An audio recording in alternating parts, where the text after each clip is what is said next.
Dream ലാൻഡിൻ്റെ പുതിയ വീഡിയോയിലേക്ക് എല്ലാവർക്കും സ്വാഗതം. ഇന്ന് നമുക്ക് വന്നിരിക്കുന്ന സ്ഥലം 2 ഏക്കർ പട്ടയ വസ്തുവാണ്. ഇതിൽ ഷീറ്റ് മേഞ്ഞിരിക്കുന്ന ഒരു വീട്, എല്ലാ വാഹനങ്ങളും വരുന്ന വഴി ഫ്രണ്ടേജ് ഉണ്ട്. നല്ലൊരു ഏലത്തോട്ടമാണ്. ഏകദേശം ഇതിനകത്തൊരു 1300ഓളം ഏലച്ചെടിയാണുള്ളത്. ഞർലാനി ചെടിയാണ് ഏറ്റവും കൂടുതലുള്ളത്. നല്ല വരുമാനമുള്ളൊരു പ്രോപ്പർട്ടിയാണ്. 2ാം വർഷം ചെടിയാണ് മൊത്തം ഉള്ളത്. നമുക്ക് ഈ സ്ഥലമുള്ളത് ഇടുക്കി ജില്ലയിലെ കമ്പളികണ്ടത്തു നിന്നും ഏകദേശം ഒരു 3.5 കിലോമീറ്റർ ദൂരത്തിൽ കിടക്കുന്ന ഒരു പ്രോപ്പർട്ടിയാണിത്. ഒരു ചെറിയ ചെരുവുണ്ട്. ഏലകൃഷിക്ക് അനുയോജ്യമായ ചെരുവുള്ള ഒരു സ്ഥലമാണിത്.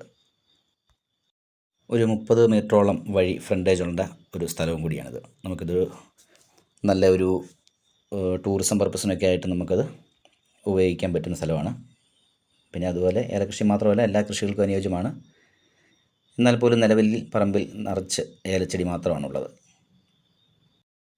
ഇതിനോടടുത്ത് ചെറിയ റിസോർട്ട് കാര്യങ്ങളൊക്കെ വരുന്നതാണ്. എല്ലാവിധ ടൂറിസം പർപ്പസിനും അനുയോജ്യമായ സ്ഥലവും കൂടിയാണ്. മനോഹരമായ നല്ല വ്യൂ ഉള്ള ഒരു പ്രോപ്പർട്ടിയാണ്. ഈ മൊത്തം സ്ഥലത്തിൻ്റെ ഉടമസ്ഥൻ ചോദിക്കുന്ന വില 73 ലക്ഷം രൂപയാണ്. ചെറിയ തോതിൽ വിലയിൽ കുറവൊക്കെ വരുന്നതാണെന്ന് പറഞ്ഞിട്ടുണ്ട്. നിലവിൽ താമസയോഗ്യമായ ഒരു വീട് ആണ് ഇതിനകത്തുള്ളത്. കുറഞ്ഞ വിലയിൽ വീടും സ്ഥലവും വാങ്ങിക്കാൻ ആഗ്രഹിക്കുന്ന ആളുകൾക്ക് ഏറ്റവും പ്രയോജനകരമായ ഒരു വസ്തുവാണിത്.